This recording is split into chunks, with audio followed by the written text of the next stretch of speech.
Hey, this is Nick Millivoy, And this is Jason Shadrick.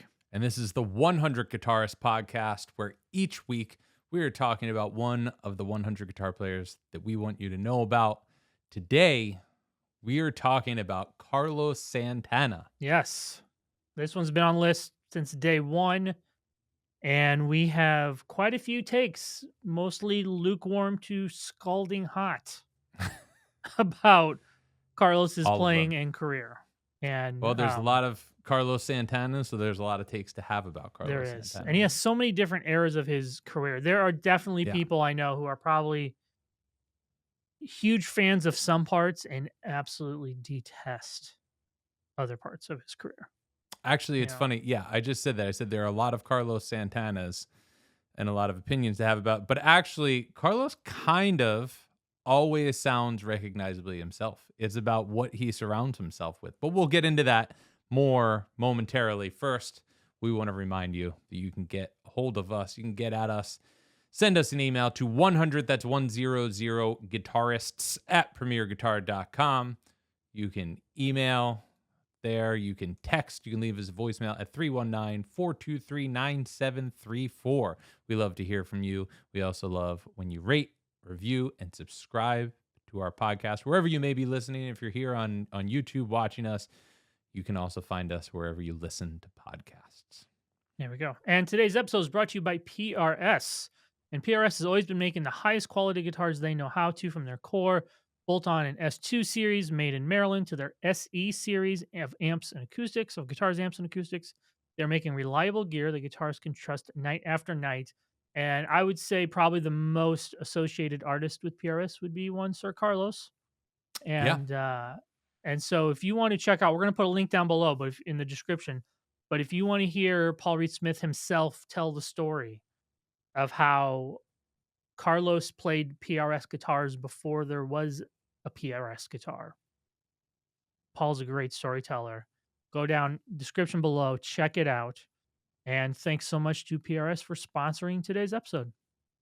Yeah, I gotta say, for me, like the first way I became aware of Paul Reed Smith guitars is definitely in the hands of Carlos Santana.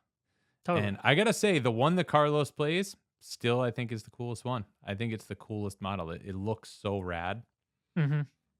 It's just, for me personally, it's too big of a body.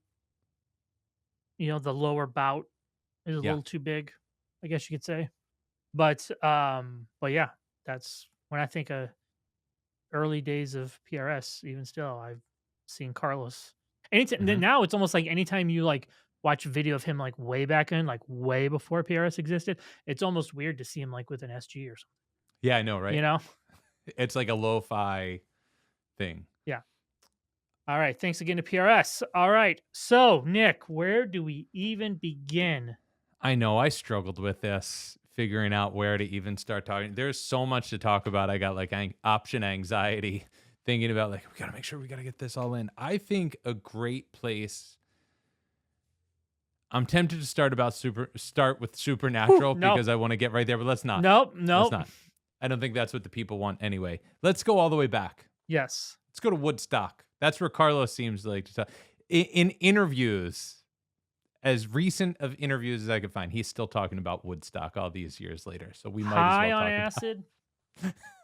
Trying to get, not trying, but getting through maybe he was trying. I'm sure it was, but just getting through his band set. Young Carlos. Young Carlos. That's definitely a dig up some footage on YouTube and watch him, a famous drum solo on one of those tunes, which I'm blanking on right now. But yeah, Woodstock is it. But that first record, Evil Ways. The first record and the Woodstock performance, it's so incendiary. I listened to the first record this morning, just to cook a little bit. And just his sound. Well, I want to get to his sound in a moment, but that whole record, the band is so dialed in. It's so energetic. He's just like, he's this lead force in the middle of it. And to think about how young he was in his early 20s and just playing with like such confidence and conviction and absolutely destroying those tunes. it's deeply impressive. So it was like Woodstock happened early August 1969. Right. This album was released weeks later. Yeah. So I would imagine that once word spread from his August Woodstock 30th. performance, yeah, it boosted. Wait, what was that? The first Santana, the self-titled album came out August 30th, 1969. Yeah. So, so I would imagine that gave him a big boost, and yeah, his sound on that is like very. It's very pointed, very mid-rangey in a way. Like it cuts through more so than I think where his tone goes in later years. The big, thick, creamy, Yeah. dumbly type tone, right? But those first 3 records to me are like, oh, Soul Sacrifice. That's the big jam, That's the what it is, Woodstock yeah. jam. Yep. Those first 3 records to me are like, put them on a shelf, Hall of Fame, Santana. You know, by the time you get to the second record, the next year, we have Black Magic Mhm. Woman and Oye Como Va, which are 2 of his biggest hits that he has to Which play just every it night. just keeps going. It's building on It what came keeps before, going, yeah. as that was on Abraxas, and then by the time you get Santana 3, you know, dips a little bit, but the playing is still great. Dips a little bit in terms, I think, of like commercial success, I guess you say, you know. In terms of commercial success, yes, but in terms of music, that's my favorite one. Because that first side is like a suite. They do Batuka, the first song, and then into No One to Depend On. That's such an excellent transition there. Um, I want to sing it. It's like I'm so excited. And Carlos's sound there is like it is a little bit more refined than where he started. He had this like more like I don't want to say two-dimensional sound in the beginning, but it's like I can hear what's going on. He's got this really dark sound. It's kind of like it's more human, a little bit more lower fi. And by the third record, it's like really opening up for me, and it's like has this third dimension to it. Yeah. Um, And I always knew you were a a lot of Neil color. Sean. I always knew you were a Neil Sean guy. Oh, bro, we'll get there. Santana 3, young Neil comes into the fold. I don't know, Uh what's he, 11? Who knows? huh. I mean, and He he's was also really young. he was I don't have really it in front of young. me. I mean, he Neil had to be high Sean. school age, I think. I think he was. Neil Sean was born in 54. Um, So so let's see. 17, He's born in 54 and it came out in 71. So he was like 17 or 16, 17 years old. Unbelievable, man. and producing, at least according to Wiki, producing some producing duties Oh, on did he? this. Okay. I'll take that That's with a pretty grain of salt, I it's pretty guess. crazy. I mean, but yeah, to me, those 3 records, I know we got a lot to get to, but those 3 records, if I were to have somebody say, "Oh, where do I start with Santana?" Hit those 3 records, mix them up, get some live Fillmore West 71 in there, Absolutely. some Woodstock in there, and I Woodstock think that videos. when people think of Santana, I think that's the era and the sound that they Yeah. really think of. And I go in for the next record too. I like Caravanserai, but it's not. I kind of wonder if that were called Santana 4. Of course, he did do a record called Santana 4 more recently. But if Caravanserai were called Santana 4, if we would talk about that in the same way as the first 3. I don't I don't think think it's as so. good, but Yeah. I do like it. I really enjoy that album. It's a little bit of a different thing. It's not as There's much too of many like instrumentals. yeah, which I love. We love, but Yeah. That's not what the people want. that's not what the people want, bro. And Um then also, so we're looking like from 69 to 72, right? That's kind of mhm. we'll throw that fourth record in there. That is like a real golden age. And then right after that, he goes solo Right. ish, Yeah. I guess. I mean, I'm saying Whatever ish. that means. Yeah, because Nick and I were talking like, what's the difference between a Santana record and a Carlos Santana record? Yeah. Because on a drop the needle test, Could be a quality control I situation. probably, I mean, I probably couldn't tell you style. I mean, I feel like with Santana's solo records, I think he might feel more empowered to be more experimental. Yeah, I think that's sort of what I think in the 70s. Beyond that, I think, you got some maybe there were some marketing reasons for why to go one way or the other. But in the 70s, you have Love Devotion Surrender in 1973. That's a John Coltrane tribute with John McLaughlin, and they're both into Sri Chimnoy. I don't know if that's how you say his name. Um and that's the record is a tribute to Coltrane, but like in I don't know what you call it, in tribute to their guru. I mean, And they play Love Supreme in Naima. yeah, So, and then there's some compositions on there too, but I think the idea is that it's supposed to be this Coltrane thing. And then Illuminations is the Alice Coltrane collaboration. that's wild. Crazy, right? And Yeah. you got Jack DeJohnette and Dave Hollander on there too. Um, Great record. I really enjoy that record with a totally trippy psychedelic cover. Um, and he's got his name, his Sanskrit name that he's using, Devadip Carlos Mhm. Santana. So there's some sort of way to like he's separating what Santana the rock band is and what Carlos Devadip's Carlos Santana the spiritual guitar player is, right? And it seems like since Supernatural, he's really kind of basically only done Santana records, Right. I think at some point those things just converged. right? Santana, the band, and Carlos Santana. It's like after Eddie Van Halen passed, I remember seeing something where somebody was talking about how they always wished that Eddie would have done a solo record, and then realizing that Van Halen is Eddie's solo band. Like Exactly. Yeah. Santana is Santana's solo band. He is the band leader. It is his project. His guitar is the lead singer. Even when there's actual vocalists, his guitar is the lead singer of the band. Okay. He is I'm he's the glad you artist, brought right? that up because Carlos is one of the few guitar players who never needs to play rhythm guitar ever. No. Like as we're getting together and we're passing around these clips, you and I pass around these YouTube clips. Admittedly, a lot of them were Supernatural era, but with that type of band, that kind of, and really, you even see this back on the Woodstock footage. Like, yeah, he might comp some chords here or there, but it's basically like melody, Santana guitar fills, Santana guitar solo, Mhm. melody. Like Yeah. he's playing it almost like a BB King esque approach to rock guitar, Absolutely. you Yeah. know, which I know obviously BB's one of his heroes. That he's not another harmonic voice in the band. He's the lead melodic voice in the band, like a singer. Yeah. Nobody's playing rhythm vocals. Nobody's singing rhythm vocals in that band. He's not really focusing on rhythm guitar, which I think is cool.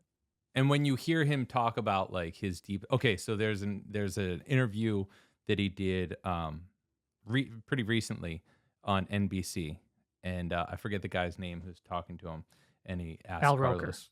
It's not. Oh, uh and he asked him his favorite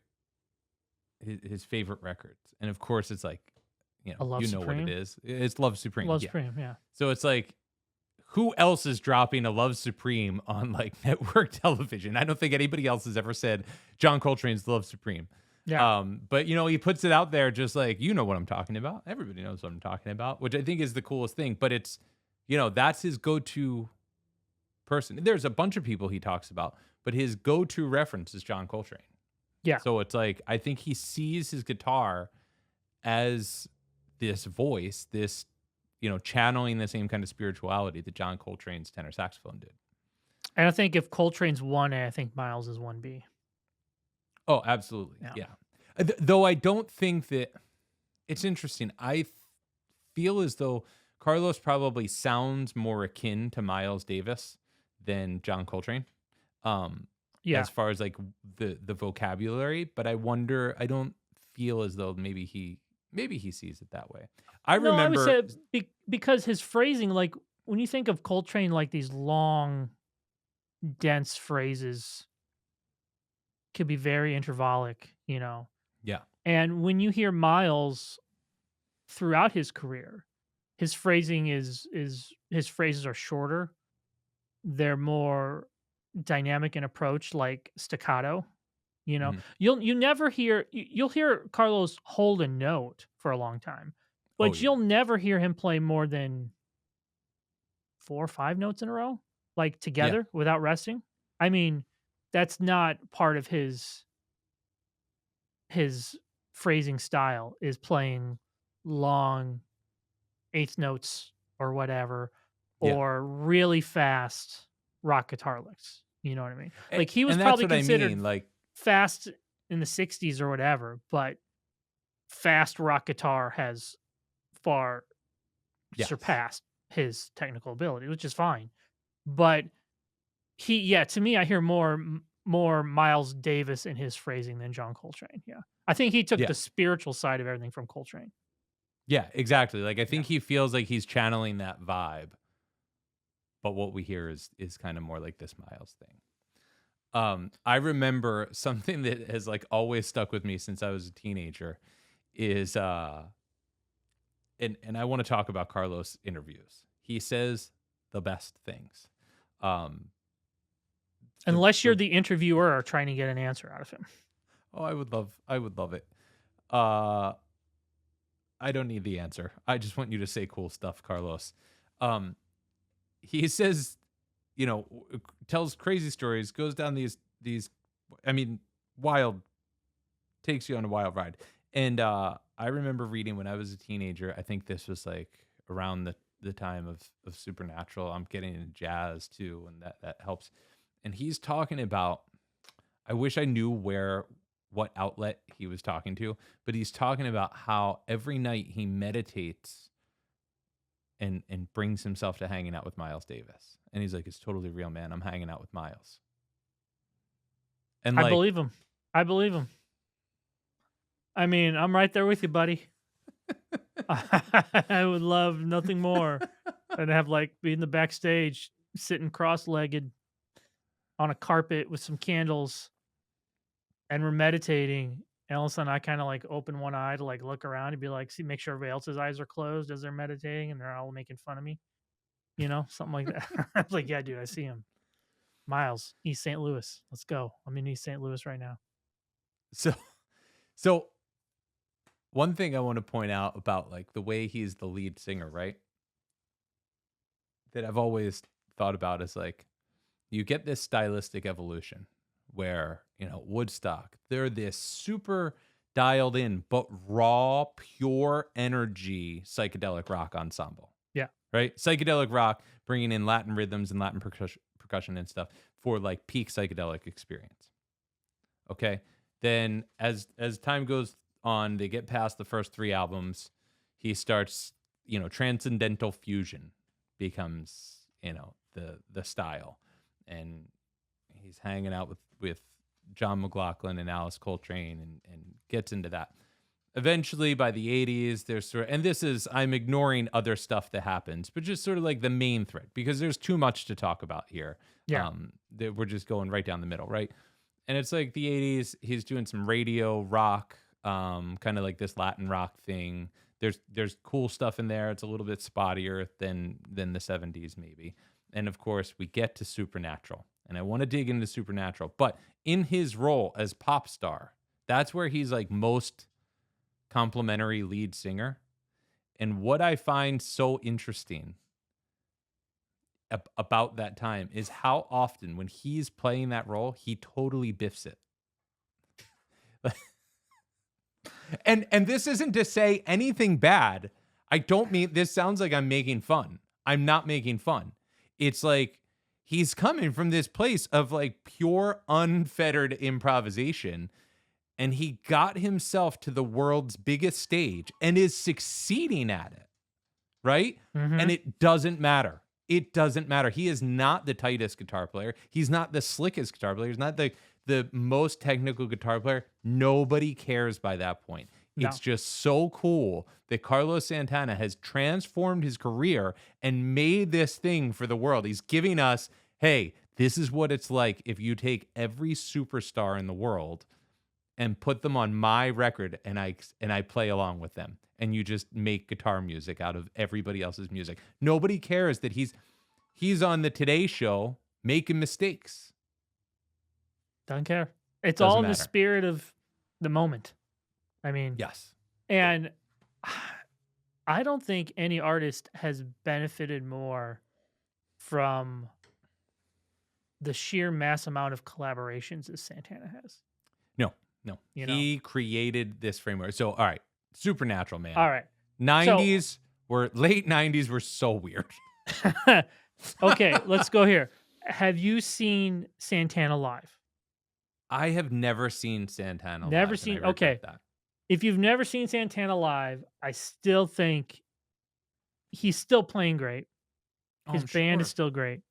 Yeah. I would highly recommend, if you haven't seen him live, you got to go see him. I would go. I don't know how, some things you just kind of miss and you don't know how. I've been so inspired by Santana. But I think it's kind of like when I could finally see Santana, it was after Supernatural. Like when I, maybe when I had maybe I had an opportunity. Supernatural came out, I was 15 years old. Maybe I had the opportunity, but my parents wouldn't let me. Like, I don't know why I didn't see Santana then. But I think after that, I've just sort of thought like, it's not the peak thing for a while. Like, had jaded experience there. And now I'm like, man, I wish I had just seen him. So I've seen Santana twice. I thought Okay. maybe I'd seen him at Crossroads Festival, but he wasn't there that year. What years? One year was summer of '99. Oh, wow. Peak Santana, So Red Rocks, Colorado. That's right after Supernatural. Right comes after out. Supernatural. This was like late August, definitely August, maybe mid to late August, because around my birthday, I remember I was flying to Denver to go visit some friends, and we were going to go see Santana, and there was a Ozil Motley open for them, and I believe, and Sounds right. Maná was like the co-headliner, and Maná is this huge rock band from Mexico. They were like the Beatles of Mexico. I'd never heard them before. And so Ozil Motley came on, sounded great, big party band, good. Maná comes on, plays their songs, which I'm like, okay, cool, great. Kind of guitar, pop rock, whatever.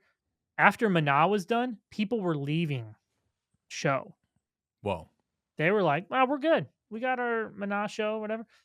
And Santana comes out, and Supernatural was out, but I don't think it had really hit yet. Mm-hmm.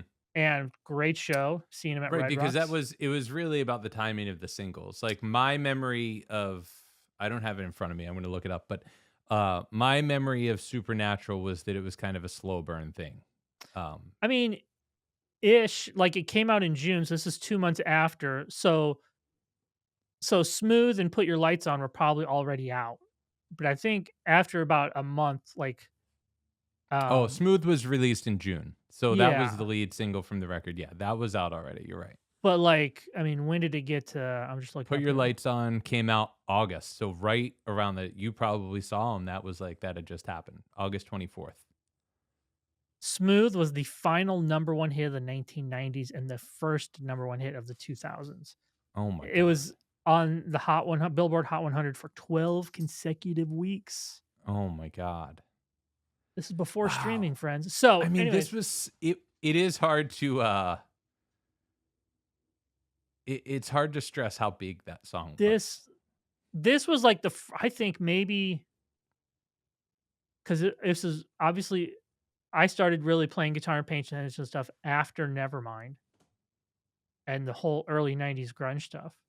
So this was like the first real massive guitar record of my conscious life as a guitar player. Yeah, I guess. Yeah, I guess. Because this thing was as big as Taylor Swift or Adele or like, I mean, it sold that many records. And Like, Carlos is huge. a 52-year-old Right? psychedelic guitar player, and he is that big. Yeah, and then it's like the singles kept coming. I bought it when it came out, They put out singles for like 4 years, They it put felt out like. singles forever Yeah. from this record. It kept like, by the time it was done, it was like, "Man, another one of these songs?" I mean, it sold over 15 million records. That one That's record. it's crazy. So, I think something I've remembered about this that I totally forgot until I put it on. I was like, "Wow, this is weird." So, the record starts with that song Yaleo, right? And then goes into the Dave Matthews, Carter Beauford song, or Dave Matthews co-write featuring Carter Beauford, "Love of My Life." Um, Great songs, both. They're they're kind of smooth jazz songs, right? Yeah. Like, and Carlos sounds smooth jazz. Now, at the time, this wasn't super weird. Like, coming from where I came from as a guitar player, um, smooth jazz was the only jazz guitar that I knew at that time. And That's like this, unfortunate. well, it's just the time. Think about that time, right? Like, my jazz band instructor was my jazz, concierge there, and that's what he was into. And we had smooth jazz radio. That was the jazz station. I didn't know any better. I thought that was jazz. So it's like, you know, I get my license later this year that this comes out. I'm driving around in my first car, basically listening to smooth jazz, and it's the most successful album of the year. That's pretty weird. Like, I can't imagine that happening now. It's like adult contemporary pop Yeah. was appealing to teenagers. All right. So check this out. When we're talking about the slow burn, I Yeah. think you're right because it says here. So it was released in June. It peaked Mhm. at #1 in October. Oh, wow. 4 months Took later. 4 months um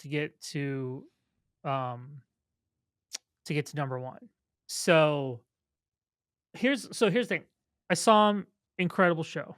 And I was there to hear Black Magic Woman, Oye Como Va, right? Sure. And You were he ahead. sounded killer. The band, horn section of the band, great, all good. It was the first time like my friends were like, "Have you heard of this new Santana record?" I was like, "Yeah, bro. Hey, man, you ever hear Woodstock Santana? '69. Look it up." Not on YouTube because it doesn't exist. But um, so that was the first time I saw him. The second time I saw him was in July of 2010 in Tinley Okay. Park, the night he proposed to Cindy Blackman on Whoa. stage. On stage, no way. Yes. Yes. Yes. So those are two What if you found out highlights. later that he did that at every show of that tour? I would just act surprised, Cindy. Just act surprised. It's okay. Yeah. So back to Supernatural. So I think Supernatural was like the turning point for him. For Yeah. one, it commercially bought him carte blanche for the rest of his life. Yes. He Oh, he yeah. can do whatever he wants the rest of his life. Doesn't matter. He had so much commercial success, really artistic success because he won all the Grammys Mhm. for the record. So as And every pop star owed him a favor. well, For everybody was returning his calls after that. Yeah. I mean, all the pop stars on the album owe him a favor for including them, and then everybody else is like, "Come on, let's work together." I mean, Yeah. Rob Thomas wrote Smooth. Yeah. So Rob Thomas, he's set for life Mhm. after this record comes out, right? So I think this is the best and the worst thing to happen to Santana. The best thing because he's all this success, he's playing these huge concerts, selling a bunch of tickets, selling a bunch of records, winning a bunch of Grammys, all great, right? Then we go to sh- we're going down the next record. Yeah, what's he gonna do next? What's he He gonna do has to next? do it again. Got to wind it back, right? And now we get Michelle Branch and Seal and Macy Gray I and do like Game of Love. Game of I Love. like Yeah, that song. that's like the best song on this record. Yeah, The Chad Kroger jam, not so much. not so much. Um, but again, let's run it back. Let's do Yeah. it again, right? And at this point, then you get, Herbie Hancock's trying to do it too, Yeah. right? He tries to do his instrument with star vocalists record. Oh yeah, the possibility that's yeah, but that's in '05. So now we get Yeah, to the All he's That a I little Am late. record. We get to right comes out in '05. We're still doing this club. Michelle Branch is back.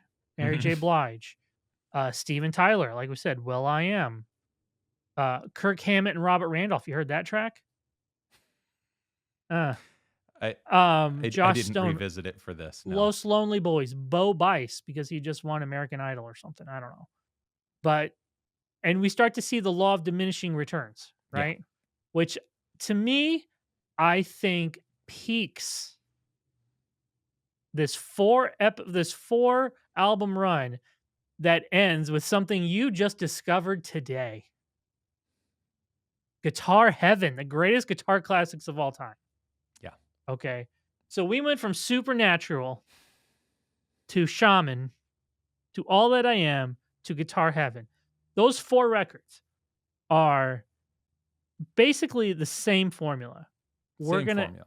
we're gonna pair Carlos up with celebrity musician X, and we're gonna maybe play a song, maybe play one of their songs. I don't know, but we want this to make this feel familiar and try to capture that lightning in a bottle. And it never really happened again. And I gotta say, this Guitar Heaven record is just not good. It is bad. It's yeah, it's I don't think really. that anybody's gonna push back and write us a nasty message for saying that it is bad. I mean, it says here Rolling Stone gave it 3 out of 5 stars. That's generous. That's That's how generous. good Supernatural I was that they know. were like, I "Hmm, think people looked at maybe it, Carlos knows what he's doing." or maybe people in Carlos's camp says, "Hey, we had or Clive Davis was behind that first Supernatural record. Let's do this," and it took off. And they tried 3 times Yeah. to capitalize on it, and it just didn't work. So it wasn't until Corazon, 15 years later, that, and even then, it's not fully like it's a Santana record, but it's a lot of uh what's the word? Um a lot of heavily, I won't say Mexican influenced music, but a lot of these tunes are from Mexican artists and feature Mexican artists. Mhm. Um, More so than like Smooth, for example. You know what Yeah. I mean? Um, and this one wasn't too bad. I thought I remember listening to this one when it came out. I was like, great, this sounds just like, and he does have a ton of guests on it, but he has like, well, Pitbull, um, Yeah. Ziggy Marley's on it, Wayne Shorter's on it. So there's some high points. There's some high points even on paper, but Which is cool, yeah, but I do feel like the shadow of Supernatural is still, like, kind of hanging over everything, and I also think he kinda gets he got a little lost, like, because then after Corazon, he puts out Santana 4, and it's like, yeah. okay, we're supposed to think about the first 3 records with Santana 4, and, like, it's not it's cool, that's a fine record, but it's not, It's great to hear him back you with know, Neil he's Schon, searching. and they did Yeah, a couple live shows or whatever, but, I mean, if you have to name a tune, Fillmore East, exactly, yeah. I feel like this was an idea looking for an album rather than an album looking for an idea, really, And it's like, I'm glad they did it. A lot of these times, you wish, if somebody passes away or whatever, you're like, "Oh, I wish I coulda seen them get together one more time." Well, this was their chance, and it This was was the good. one, yeah. This is good. So And then something Oh, go just ahead. to wrap up, kind of the most recent 2 records, Africa Speaks and Blessings and Miracles, are kinda like, I would put them mid-level. Again, this last I record. like them when they came out, I listened to them and then kinda moved on. I didn't re-listen to them, before we talked about it because they're not nothing struck me as essential. They're not really important parts of his discography. Yeah, the Africa Speaks record is, kind of a right down the middle. It's a Rick Rubin produced Santana record. No, not a lot of guests on it. A lot of uh obviously a lot of African influence in it. But then Blessings and Miracles, guess what? Let's round them up again. Let's roll it back. We got Chris Stapleton, we got Rob Thomas, Steve Winwood. Kirk Hammett again. Chick Corea. They must have really hit it off. They Corey really hit it Glover. off. Corey Glover, yeah. I mean, Mm-hmm. so it's like great guests. Great guests. Yeah. But the material didn't quite come through. Although the Joy track with Chris Stapleton, I really liked. I'm trying to think if there's anything else on here that was. So yeah, I mean, it was good to hear Chick Corea play with him. Yeah, which is super hip. That's which not, is super hip. I'm glad that you know, happened. that's not just like rehashing star power. But yeah, he just couldn't get past this thing, and he's just searching. Santana 4. Do a thing with stars again. What's gonna hit? What's gonna Right, because and all it- it and takes is one of these songs to break through. right. You Because know? I'm sure that like Supernatural, I mean, they knew what they were doing. They knew what they were going for, and probably knew that they had a potential big hit. But like, you got to think they had to be wondering, is this really going to take off the way that we want it to? Yeah, We got this, basically older guitar player. We're pairing him with stars. Are people going to dig this? yeah. It couldn't have been a sure thing. It I was mean, just- nothing. I nothing mean, was on paper now we look at it and can say, like, of course that was a huge hit. Yeah, but I think, I mean, he keeps going back to that well, and Yeah. God bless him. There is okay, so something about Carlos that I just love so much is that he kind of can't help but be himself. He can't help but be Right. this like super true version of himself. And that's where like when he's playing with these like super slick pop stars at times, he doesn't sound like a super slick pop star. And he's No. got this crazy tone. I mean, his tone goes from, like a human guitar tone to this giant, crazy sounding, like super fat, super dark sound. But he's still not the slickest guitar player. No. But everything he plays is awesome. Like there's so much personality. I love how raw it is. I love that he does make mistakes and that he goes for it. But he's also at heart, he's an interesting dude. Yeah. Like we said before, like in interviews, he says the craziest things. Nuts. You can't get like this polished thing from him. And so, okay, check it out. I got a little clip here. He's on the Today Show talking to Katie Couric before him and Michelle Branch are about to play Game of Love. This is going Yes. back to 2002. And he on morning television, morning National network television. television. Katie's like starts asking a couple questions. She keeps saying Carlos, singer-songwriter Carlos Santana, and he's gonna sing. And like I don't know how she like multiple times says he's going to sing. He's not going to sing. You'll hear at the end of this clip, she says something about him singing. Michelle Branch is standing right there. She's the singer. Carlos does not sing. And, does not sing. It is not about to sing. No. And, Probably but not then even a she's like- vocal mic set up for him. but she's like, so tell me about what you're trying to do with your music or something like that. I forget the question. And he just goes off, man. We can remind people that we come from the light. We're going to return to the light. We're just visiting. So music is about that, especially with what's happening with the world. As you know, since you offer the news every morning, we need good news. And the good news is that we do have perfection and totality and absoluteness flowing through us also. It's not just bad news. All right. Well, Carlos, you're going to sing the what? Katie was like, all right, cool. So 2, 3, 4. Like, let's Yeah, get to the she's- music. If you watch the clip, she's following, she is nodding her head because she's an absolute professional. But what? Yep. What, man? We're all I love it. I can follow.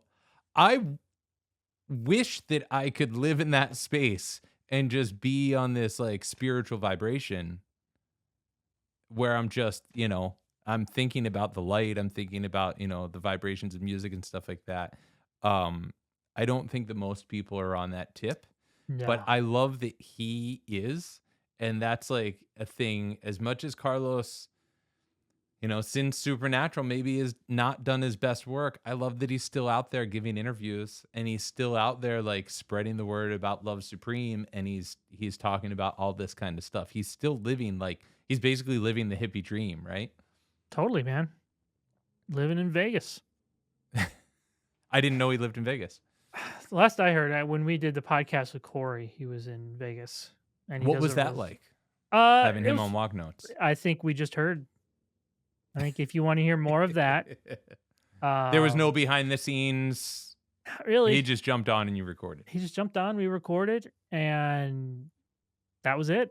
I mean, it was cool. He had some interesting things to say, but it was a lot like what you just played. Got it. Where you would Yeah. answer a question and he would give you an answer, and the answer would be so out there you yourself forgot what the question was. I mean, Yeah, it doesn't matter. and you gotta. I did warn Corey a little bit before going in. It was like, hey man, you gotta don't be afraid to ask him the question more than once. You know what I mean? Like, Yeah, but Carlos, what strings do you use? oh right. But I want to go back and listen to that pod because it was like Corey did ask him some like nuts and bolts guitar questions, and I have no recollection of him answering them. Like, I want to know if he actually did answer them, because obviously he has opinions on gear. Yeah. He likes what he likes. He doesn't like what he doesn't like, which is Yeah. all fine. He's We want to hear created one of those. the most unique guitar sounds that Yeah. has ever existed.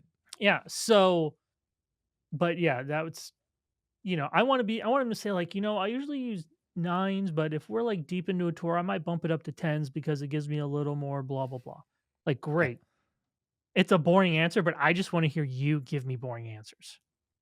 I would love that. I would love that. But I don't know. There's enough boring answers out there. There are. I want to hear him talk There about like spiritual vibrations. So, Santana, I think we thumbs did up. it. Hall of Famer, all-timer. Thank you for the music. Thank David you for Carlos Supernatural. Anything from 69 to 99, pretty good. Santana. Pretty good. Pretty good. Last 25 years, maybe not so much. Wouldn't start there. There's some little gems sprinkled, a couple little ones. But yeah, Supernatural is the best version of All-Star Guest guitar record. Oh, I know what I was going to say. When you talked about Santana like sounding like himself, like when you listen to Smooth, that sounds like Santana's band with Rob Thomas singing. Yeah. Right? Yeah. What I find least successful is when, especially like on that Guitar Heaven record, when you're playing a Van Halen song, it's obviously not Carlos playing the Van Halen riff. Right. It sounds like a band playing Van Halen with Carlos soloing over it and guest singer singing it. Yes. You could find a better cover band down at the Jersey Shore.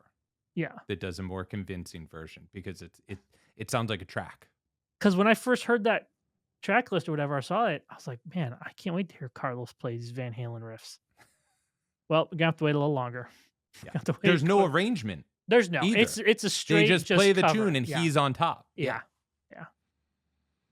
Okay. I would love an Aebersold version of that album that I can just jam along to, Carlos Santana style. How great Just would feel that a little- be? Feels a little bit like that's where they got the tracks from. I'm cool with that. Put that out. Put the Carlos less version, Santana less version of that album out, and I can A/B and play along with Santana. That would be killer. There you go. That'd be killer. Also, I would say Santana. Those first 3 records are like top 5 all time. Just put them on and jam along with them. Oh yeah. Totally. Oh yeah, I did that a lot as a teenager. Especially that's with so 3. good because they're Mhm. not like super harmonically. Not a lot of changes. A lot of vamps. A lot of A minor. Jungle Strut on Yep. 3 was one of my ultimate jam tracks. And he plays in such a way where he could play a phrase and you can like basically play it back and and learn how to phrase kind of in his way. Very, very instructional stuff. If I ever play diddle diddle diddle diddle diddle diddle do, it's because I've played Santana. along with Carlos Santana, and There you that's go. how it got in my fingers. All right, so we did it. All right, now we have a new segment going We do. forward. Here's our theme. There you go. Perfect. New music segment. That's right. We want to talk about some new music that we've been listening to. Doesn't have to be new music. New to us. Well, my pick is definitely not new to me because I've been listening to it for 25 years. Oh, It's just what you've been listening to. Yeah, it's just what I've been listening to. I would say. All right, what do you got? So I can't remember where I came across a track on this record, but I remember hearing one track on this record, and I thought it was one of the most astounding feats of musical achievement I'd ever heard. And I went and tracked down, it's a live record, double live record from October of 2000, right? The Bruce Prime Hornsby, Supernatural era. the Bruce Hornsby record, Here Come the Noisemakers. Oh, wow. Okay. Have you heard I this don't know that. record? Oh, No. man. There's a track on here called Jacob's Ladder, which I'm going to send you, which has one of the fastest and smoothest train beats I have ever heard.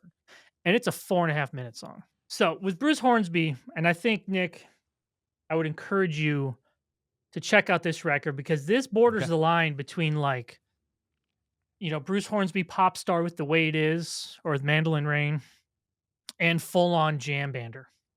Mm-hmm. Is Bruce Hornsby a jam bander? I mean, I know he he's used to be in obviously the Dead, he was in the bro. Dead, and I know that stuff of him playing with the Dead, or he played with the Dead. But beyond that, is the Bruce Hornsby band a jam band? Yes. Is Okay. Bryce Harper a decent baseball player? Bro. I'm saying that's basically what you just asked. So, but here's where I think you might dig it is Let's talk about Bryce. there's one and done when the rings, right? He has one ring. I don't believe He he has has two? any rings. I don't think he has any. Oh, yeah, okay, just checking. So like Spider Fingers, the opening track on disc 2. If you've ever wanted to hear how somebody can use the word prestidigitation in a song and also refer to hand etudes, and then in the middle of the song go into Bud Powell's Tempest Fugit, like That's deep. ripping. Yeah, okay. Play Sunflower Cat, play some Dylan, play some Dead, plays Lady with a Fan, does The Way It Is, plays a 12-tone row song, 12-tone tune by Bill, plays 12-tone tune by Bill Awesome. Evans. Yeah. So Awesome. there's enough in here, I think, to draw you in where by the end of the first disc, you're twirling in a yard, twirling in your backyard, smelling a patchouli. I'm telling you. All right, I'll report back. Yeah. No. We'll see about that. And this all music given it 3. This is a 5 out of 5 star record. I mean, it was recorded 98, 99, 2000. And it's a top 5 all time record. Steve Kimmock plays guitar on End of the Innocence. Okay. Doug Derryberry is the guitar player on the record. And it's just Bobby Reed is playing saxophone. Just ripping stuff, man. Absolutely. There's big party jams. There's the hits.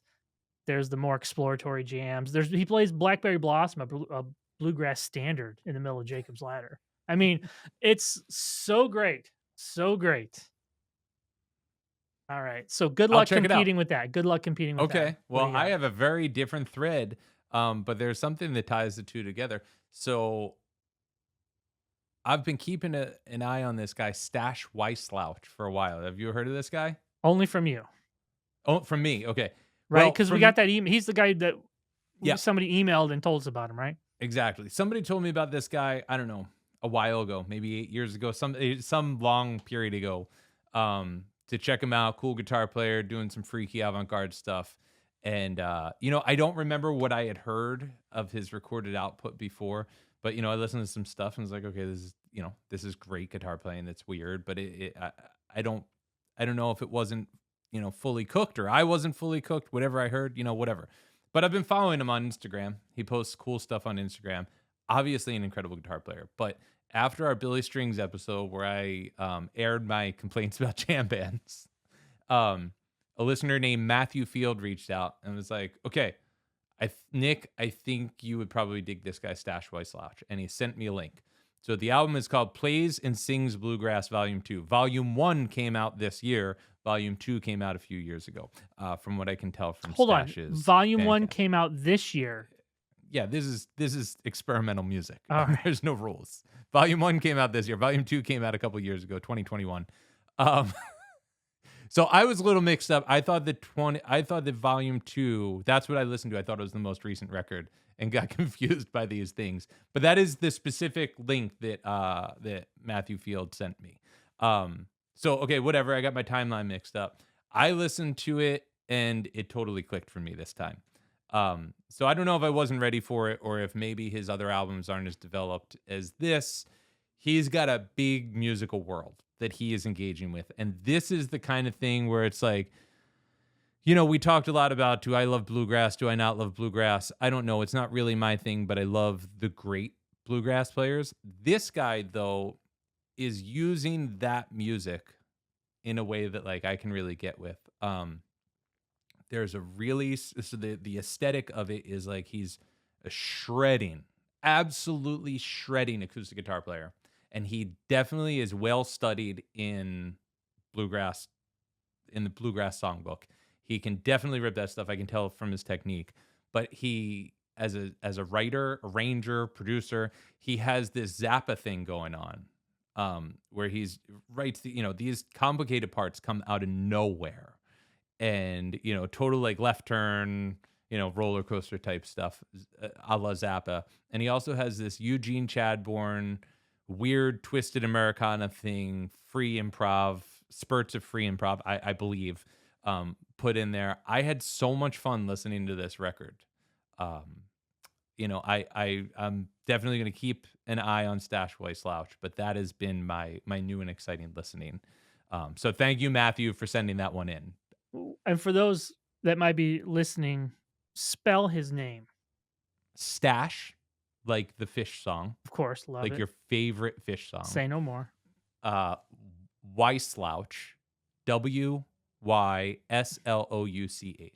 Stash Wyslouch. Just like it sounds, strangely enough. Just like it sounds, believe it or not.